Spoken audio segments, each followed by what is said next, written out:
All right, hello.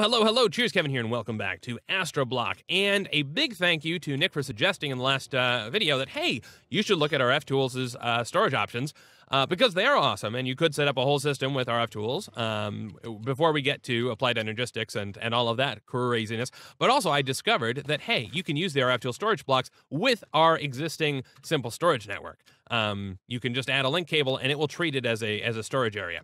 Today, what we're going to be doing is kind of demolishing and simplifying a lot of the stuff that we've already done, which is kind of a bummer.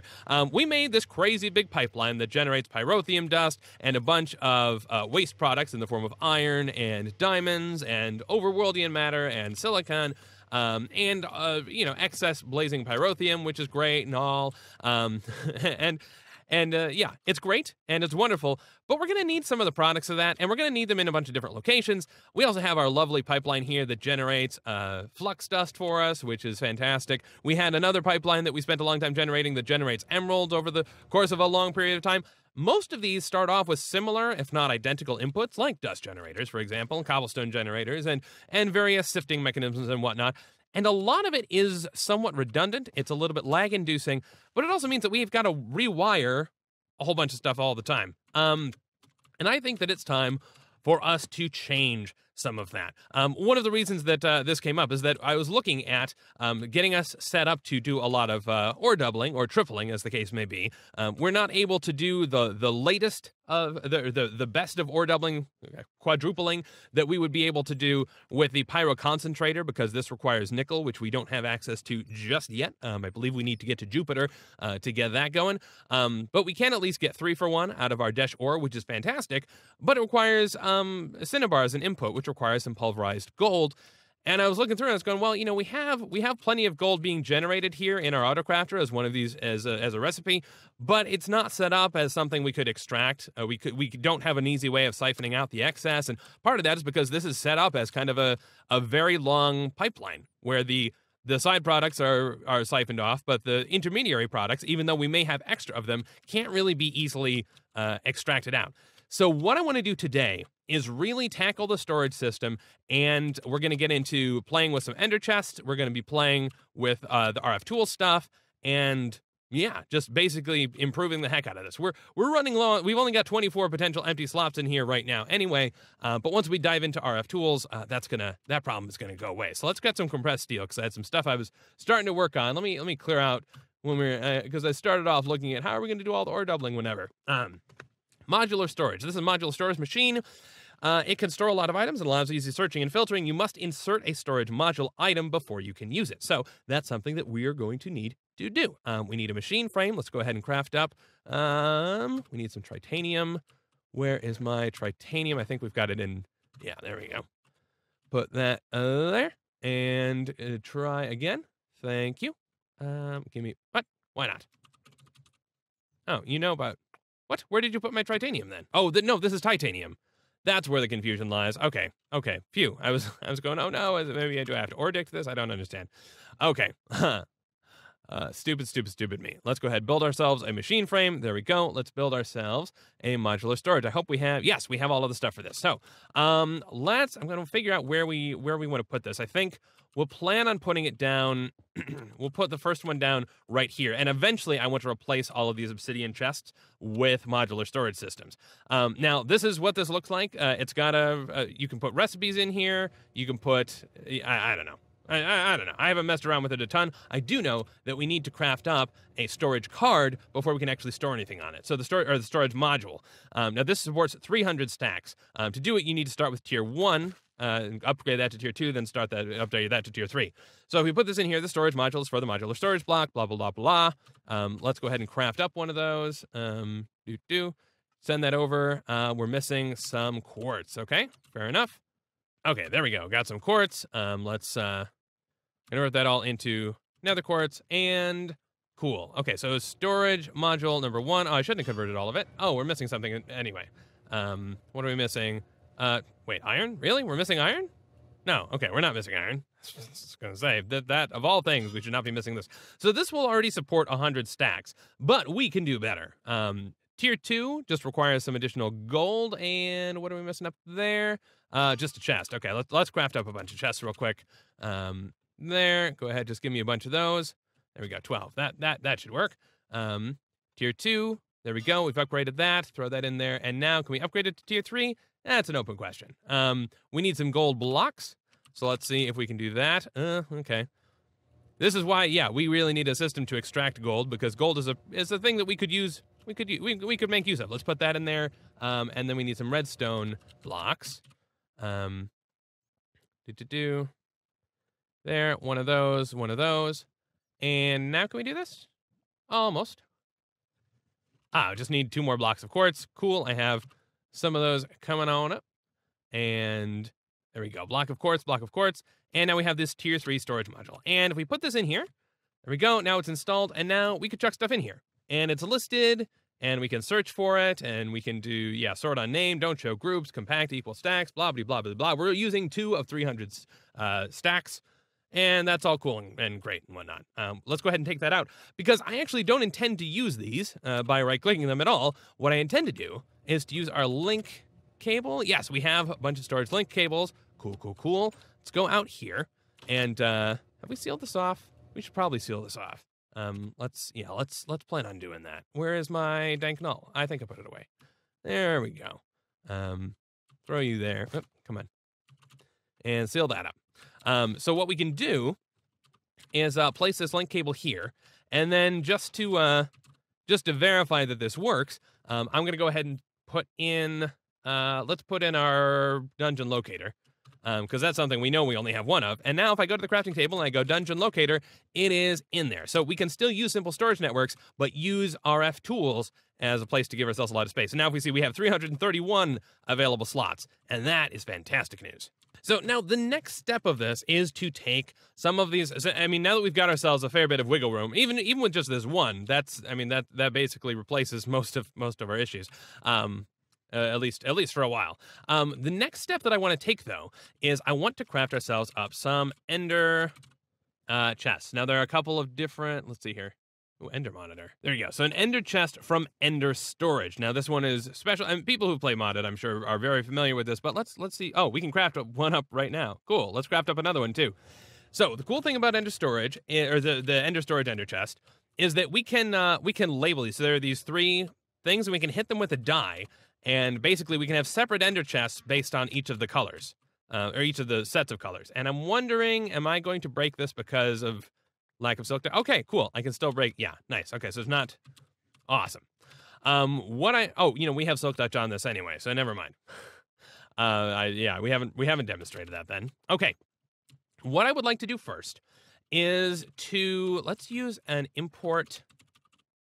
a storage import cable. And I want to put this on the back here, which I guess means we've got to extract out some of this wall. Let me push this wall back just a little bit. Okay, so if we've got something like this, I want to set down an import cable, and we'll put that there, and we'll put an ender chest on top of that. Boom, like so. And then I'll also want to set, and okay, we can't still open that. Interesting. I'll also want to set down. Actually, no, we'll put the import cable over there. Oh man. Put the import cable right there. And we'll put the chest right on top of it. Okay, so now in theory, anything that we import to this by default should show up in our storage system. So let's verify that by putting in our dungeon locator, and it's no longer in that ender chest because that import cable is looking at it. And if we look for a dungeon locator, boom, it's in the chest. So what that means is that any stuff that we just have as random output, we can go ahead and start siphoning into our storage system using these chests. We can create, more of these chests as need be. And yeah, that should work just fine. So we could even swap out, for example, that drawer and make sure that we're all squared away there. Now, I want to be sure before we do that anything we know we're getting a whole bunch of input from, we have in a drawer that is void upgraded, because otherwise we'll just clog up our system with all of these excess resources. But before we tackle something crazy like our power system, let's first take down 2 of our amazing, our truly wonderful, amazing systems, our emerald generator and our flux generator. our flux dust generator, because both of these are running the same way. We have dust generators that are going through sifters, and then we're using some of the resources out from there. Now this one is compressing it and using a heavy compressor. This one is just it's running slower and using a regular autosieve. But we're doing the same thing. Basically, this only cares about the diamonds. That other one only cares about the redstone. Why the heck are we doing this? We're just voiding up a bunch of waste products. So shame on us. I guess, yeah, the first thing we ought to do is we'll open up we'll take out some of the stuff from some of these drawers and make sure that we void upgraded. So that those resources, the sifting resources, are things we've got handled. Let's just void upgrade these two. And these two will basically be just for the resources that we know we get out of sifting. Okay, so we'll go ahead and lock these, and these are the 6 resources that we get from sifting dust, right? So we'd no longer have to worry about any of that, and basically what we should do is take all of our sifting processes, put them into a single location, which we can increase or decrease as needs arise, and basically route everything through the system. But this also means that we're never going to have to sit here and go running around to go like, hey, I need some actual redstone for crafting, so let me go ahead and steal it from this process. We don't need to have this process anymore. But one area where that does leave us short, though, is what about the whole rest of this, where we need diamonds to cycle in and out to get us emeralds, right? Not that we particularly need emeralds for anything right now, so we could probably get rid of this one entirely. But, you know, flux dust is something that we're going to continue to want to generate. And, yeah, this whole thing seems kind of wasteful. So let's see if we can keep this process at least somewhat running. And we will do that via another pair of ender chests. I think I actually want to bring this down a little bit just to make this a little easier for us to walk around in. We'll use this cable like so, and then we'll just move this, the import cable here. Because the import one is easy, because basically anything we want to put in the storage system, we just need to not modify the ender chest. But otherwise, we will modify the ender chest. We'll give it a color code, and we'll say, well, that way we can actually export stuff from our system. So we'll go ahead and put another storage cable there. And then what I want is an export cable, and I think we probably have, yeah, because we had to craft up a bunch of those for achievements anyway. Let's put something here, and in theory we could color code these, but I'm going to start off with blue just because it's lapis and so we have it easily. We're going to use binary, right? So there. Now that's number 1. If we wanted to make it 2, we'd have to stain this white and make this one blue, but there we go. Number 1 is redstone, okay? So what that means is we need to configure this, if I can get at it. Maybe I can't. Ugh. There we go.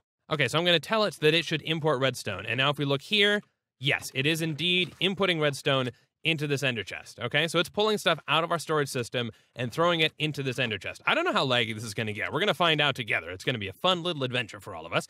But that means that now we can replace over here. So instead of having this whole process to actually generate anything at all, we can just have, yeah, we can replace this this drawer with that ender chest, and then just make sure that we color it the same. So let's make it an obnoxious mess. Oh, that was fine. Okay. Let's make a worse one. There we go. Nightmare. You know what we ought to do is just plop this down, and then we can just throw blaze powder in there, and it'll eventually get imported into our system. Because this thing is sucking stuff out. It is, yeah, it is taking a while to do so, but it is sucking the stuff out. And here's a question that I have. Could we actually speed this process up by putting multiple imports on here? So right now, it's pulling about 4 every second. But if we had a separate import here, yes, okay, so we actually can improve the speed of this thing. Nice. Okay, well, in that case, I want to make sure we've got imports going in from all sides, because that's going to be a bottleneck otherwise. Let's go ahead and pick this one up, and we'll move it over. Okay, so that's still clearing, but it's at least clearing a little bit faster. And we can continue to properly surround that thing as time allows. We'll go ahead and put this over here. Just got to replace it there. And now it's going to try and pull everything out, which we don't want, but that's okay, because we haven't colored it, and it's still got stuff in it. We need to color it and tell it, hey, you are, it's going to be a pain in the butt. Let's get rid of this. Okay, and I hope we picked that up. Whatever. And we'll say 1. Now if we look here, there is redstone in there. There's redstone in these hills. Okay, so we'll put that on there, and we'll configure that to pull. And there we go. Now we have a process that just takes redstone out of our storage system and generates flux out of it. So hooray, hooray, hooray. And if we want to get really fancy, we can just go here and swap this drawer out with another ender chest that goes to import. Okay, so let's go ahead and do this. This is going to be a little bit of an adventure. But look at that. The vacuumulator is already putting stuff in there because it already knows to vacuum that up. So we don't even have to pick this stuff up, in theory. Our vacuumulator is going to pick it up and then put it all in there for us.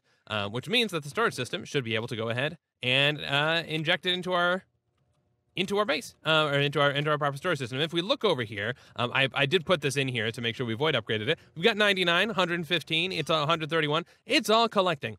In addition to surrounding the import chest on multiple sides, we could also set up multiple import chests so that this whole process goes even faster than that. Now, I don't know how lag friendly that strategy is going to be, but it is an option. And so I'm going to go ahead and turn this off, and we'll set up the same process here. We'll just go ahead and get rid of that.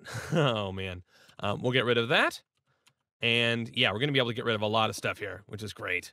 What I want to do is I want to set this one to 2, and we'll say 2 is for diamonds. So there we go. And we just need to set up an exporter that does the same thing. Although I also need to, let's just go ahead and chuck some of these resources in here so this can get imported into our system, and then we no longer have to worry about it.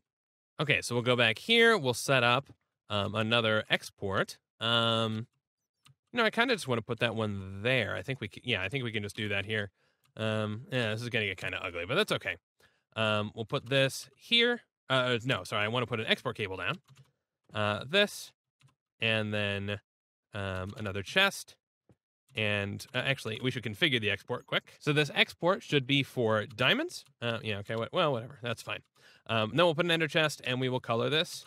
We'll set this to number 2. And so now if we look here, it's going to start putting diamonds in, and of course diamonds are being taken out by our system. And there we go. Now plenty of diamonds going into our emerald production system, which is fantastic news. And the wonderful thing about segmenting things out like this is that we can look at kind of these intermediary resources and figure out, hey, what are the ones that we would happen to really want? For example here, charcoal. We need charcoal for random stuff, particularly for making steel, which, by the way, I think they added a recipe for steel. Oh, I've got caps on, apparently. For compressed steel, you can now do it with charcoal, which is great news.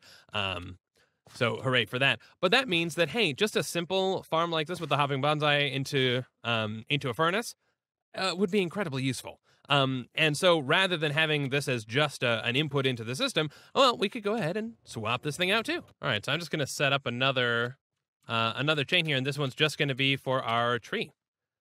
We just need another logistical up here, and we need a drawer on top of that, and then we just need a hopping bonsai pot on top of that, and that's actually the perfect height, which is amazing.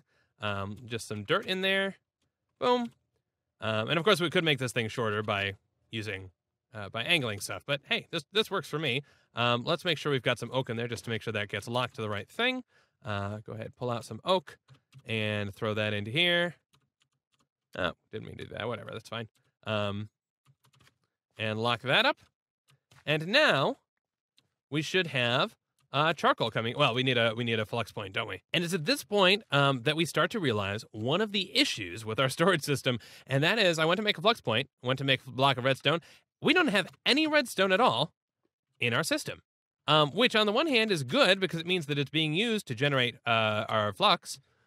But on the other hand, we don't want to use all of our redstone. Also, it's not, some of it's managing to end up like that. But hey, actually, that's enough for us to use. That'll fix our problem for the very temporary time being. But yeah, we're going to have to figure out a way to limit this based on the amount of resources that we have in the system. Okay, so I have a potential fix for that, and that is these RF tools. There's a redstone transmitter and a redstone receiver.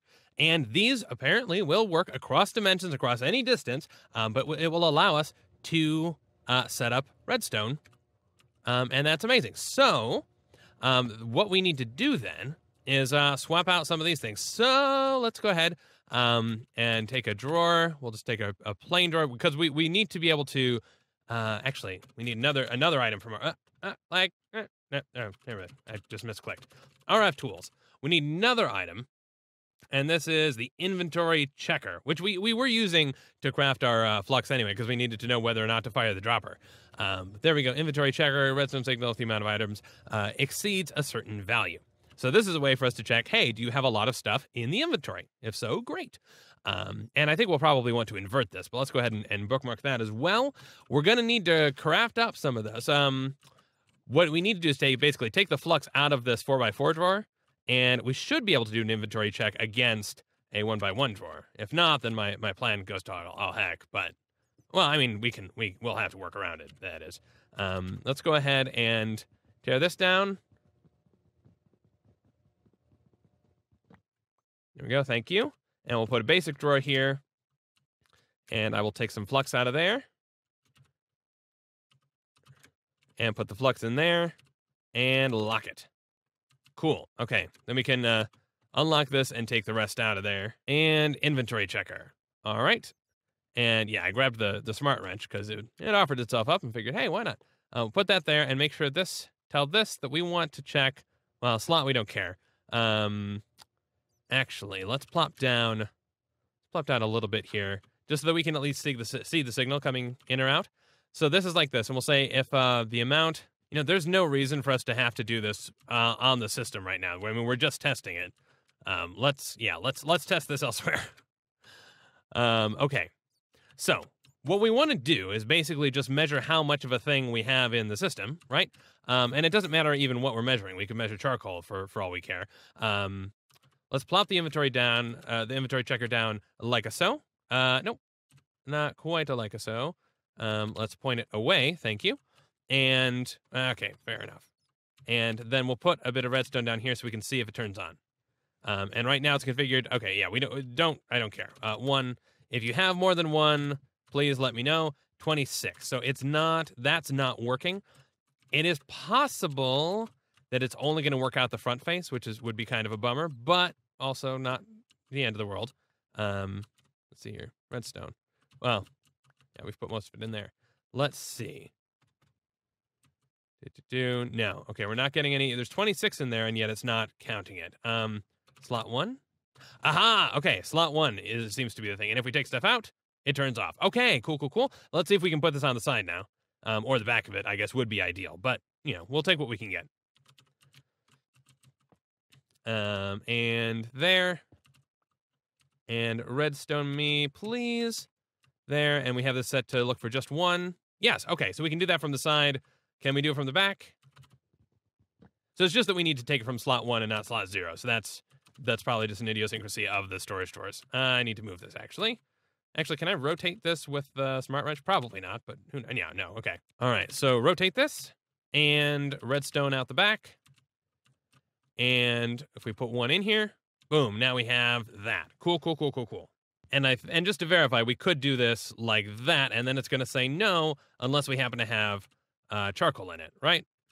So we could do this in theory with a 4x4 drawer, and if we only wanted to measure the one thing, or if we wanted to keep other side, I mean, I suppose we could measure out this direction and out this direction from that storage drawer too. That would also be fine. So what we actually want to be able to do is we want to generate flux if and only if. Well, there are 2 ways we can do this. Because the way you generate flux is by throwing redstone into lava. We want to generate flux if we don't have a lot of flux. That's one option. Or if we have enough redstone to do it is another option. And I think in certain cases you might opt for one versus the other. Like, for example, like we might say, hey, I want to make sure that I've got 64 logs on hand, but if I've got more than that, you can go ahead and smelt it up into charcoal. That'd be a case where it's based on the input rather than the output. Whereas something like flux, I don't really want all of my redstone to be converted. I want to always have flux on hand, but I don't need all of the redstone. So what I would want to do is say, hey, if I have less than, 128 flux, then please go ahead and generate some more for me. And that's what I would want to do. So depending on the situation, we're going to want to measure the input or the output and then drive the behavior on that. And of course, it's not a question of do we have. So let's see. Okay, let's visualize this because my brain's getting weird. Redstone. So if we have, or actually no, not redstone, but flux. we would want to generate more flux if we drop below a certain amount, which is not what this is doing. This is going and sending a signal if we're above it. So we need to actually invert the signal at some point, which is easy enough to do. I think there's actually an RF tools not gate. Oh, it's just a logic gate. Fair enough. Various logical operations on 3 routes. Oh, on 3 routes? I'm just debating using the logic gate because I think it makes, it'd just be a little bit faster. But let's go ahead and make the transmitters real quick. Well, the transmitter and the receiver. Okay, awesome. We can actually make one of those. Cool. Let me put some of this stuff away. And receiver. What are we missing? Missing some comparators. Okay. Yeah, we can put those in there. And then a block of redstone. Put that in there. And there we go, a receiver. So basically now this becomes the, hey, please make redstone bit. We want to put the transmitter, here. And we can set the, I mean, we don't have to leave the space between. I just want to for now because we want to invert the signal for this particular case. There we go. Okay, so we need to right click this with a receiver. So let's pick up the receiver quick and then right click. No, that's not, okay. Oh, I think I shift right clicked instead of, yeah, yeah, there we go. Okay, right click. Now channel is set to 1. Okay, cool. And then in theory, we could come back and link up more things to the same deal if we cared to. But now we should have wireless redstone transmission, and we can use that to toggle on or off our machines. Why? This is weird. Okay. You have an input of a positive input, and yet channel 1, analog mode false. Analog mode. Output the same power level as the output instead of always 15 or 0. What? Oh, interesting. You can place it on walls like this. That's cool, I guess. But why are we not getting the proper input? Okay, this has been buggy enough to make me a little nervous. It looks like if I don't have enough of a gap here, it just does not seem to work. But okay, we're at least able to invert the signal that way. And then we could take our redstone transmitter like that. And then rotate it around, I guess. We go. Oh, come on. Really? Are you gonna be mean about things too? Okay. Plop down one more redstone dust. I'm running low on redstone, guys. Come on, just work, please. And yeah, it's interesting that one does not seem to need to be correctly placed. But okay, we take this out. That turns on. That turns on. We put stuff in. It turns off. Okay, so what we can do is we can set up monitors in our storage system for the items that we want to generate a limited amount of, and then emit a redstone signal on a particular channel based on that, and then basically enable or disable our machines based on the quantity that we happen to have in our system. But one of the things that I'm discovering pretty rapidly here is that this is not the best place to have our storage system. If we're going to start getting more complex with things, we are going to want to set things up elsewhere. And that means we're going to want to go to, I think we're going to go ahead and go to the space station dimension, because there are going to be no mobs there. We'll be able to craft up this stuff. We'll have, theoretically unlimited space, and we should be able to move around fairly easily. We'll find out. But yeah, I think we should give that a shot, and we can make a fresh start of this nonsense. So okay, I'm gonna let's open up our backpack. Let's pull out the transporter, and then I just need to remember what exactly the resources are that we're gonna need. Okay, apparently we just needed a bunch of tin, aluminum, iron, and then an advanced wafer, which are all stuff that we've got plenty of. Let's go ahead and we've got enough ender dust. Oh man, my inventory is such a mess. That's okay. Let's go ahead and station home, and we'll hop in our rocket and build ourselves a space station. And I'm kind of tempted. I don't know. Should we let's build one above Mars, because we discovered we could do that too.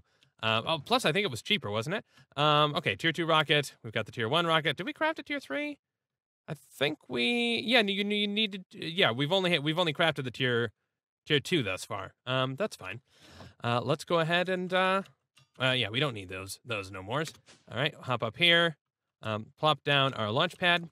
Okay, so yeah, we could build a station around Mars. Could we build one around Venus? Oh yeah, we're not in a high enough tier rocket to go to Venus, but we could also build a station around the overworld. That requires more resource. Well, you know what? given that, let's just build a space station around Mars. Why the heck not? I mean, it could be fun. Look at that. And now we have a little station. Haha! Very, very cool. We've built it with our resources. And here we go. We're going to land. Okay. We're going to. No. That's not what we meant to do. Hang on. No. Is this going to let me launch to the station? The station doesn't show up here. So maybe the answer is going to be no. Maybe it just builds a station, but it's not a station we can actually travel to. No. We've got a station. Okay. Cool. Awesome. Now, of course, this is not a sealed station. It's got a tile block multi-name. Cool. Oh, goodness. Oh, man. That is very laggy. Yeah, let's look at that. There's Mars underneath. Okay, stop. Can we? Okay, this is not. Can we please head? Oh no. Come on, come back. Please come back. Okay, it looks like I can in fact come back. But yeah, okay, maybe maybe stations are not the place we want to be building this stuff. Eesh. Yeah, maybe not indeed. Oh my goodness. Okay. We can walk around okay. It is a little laggy. We have to be very careful about jumping because yeah, we're in, you know, microgravities. No. Okay. You know what? I think in the next episode, we will probably say, to heck with all this, we'll make a real fast fuel system, we'll upgrade our rocket, we'll start going to other places, we'll find a different place, and we'll eventually set up, I don't know, maybe we'll go the Expanse style and set up our own series station or something like that by the time we get out there. Who the heck knows? But I'm a little stymied, and we'll make some more progress soon. I hope you've enjoyed the episode all the same, and I will see you next time. I hope. Cheers.